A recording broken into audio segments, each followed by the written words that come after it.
Pembroke, Illinois. What a day it'll be when we understand our history. Here we are in the heart of the Midwest, between Illinois, Indiana, and Iowa. 80% of the corn is grown right here within these three states. This is some of the richest soil in the nation, and yet we see some of the poorest people. As you travel around the nation, you wonder, as you go in and out of black communities, what's wrong? What's wrong with us? What have we done wrong? Well, how about if I tell you a story, and that you've done nothing wrong, but you don't understand your history?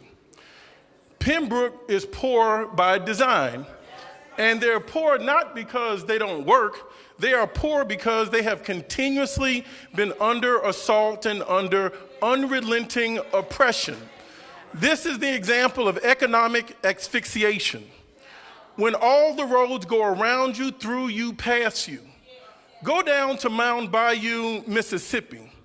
When the governor, in order to give money to the small town, that's a black township, Brother Teddy, the town that your father comes from, they made a byway to go around an independent black town so they would no longer receive economic vitality and be erased. This is the story of Rosewood in Florida. Archaeologists most recently found out 5 years ago there was a town in Illinois called New Philadelphia. Black folks leaving the South came up north and founded a town near the railroads. When the railroad owners found out black folks had built and owned this town, they moved the tracks to go away from New Philadelphia, Illinois, and now a marker has been placed in New Philadelphia, Illinois. It was discovered because the farmers had plowed over, erased our history. This is why we are just now in the beginning, in the infancy of a revival, of a renaissance in understanding our history. What happened in Pembroke, 65, 70 miles just southeast of Chicago? Where here we have the Chicago Board of Trade that's been in operation over 150 years.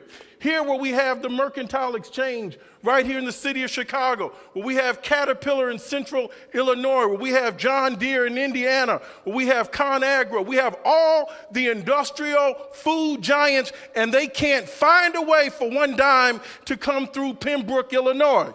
We've had a governor from the state of Illinois, in George Ryan, who lived in Kankakee and never said a word about Pembroke. There's a lot of hype about marijuana smoking. Well, some people have been smoking it a long time because they have been on hallucinogens and they have opted not to see Pembroke. This is the work of the Rainbow Push Coalition. We have to bring light into dark places. I want to thank my father, Reverend Jesse Jackson. This isn't profitable work. We make it and sustain ourselves because of your contributions. Nobody cares about Pembroke. But we're going to change the narrative because we care about Pembroke. The governor and everyone else can talk about legalizing marijuana. Let's talk about some economic development in Pembroke, Illinois.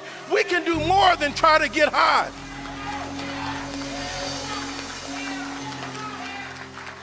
If I hear one more person talk about getting high, why don't you have some coffee and wake up?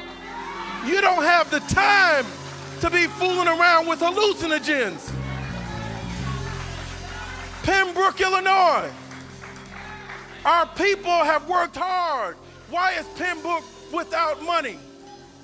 I'm not going to say they're poor. Pembroke is without money because it's an economic structure that we have to fight.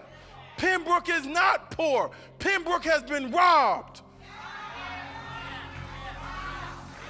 When the gas companies build lines around your township, so you have to pay more. When AT&T and Verizon and Singular and others and won't put the high-tech infrastructure in line so that you can communicate. When they don't rebuild the bridges so trucks can't come underneath it. We've got a systemic economic problem. It's 2020, and we're going to focus our vision on economic inclusion and economic uplift.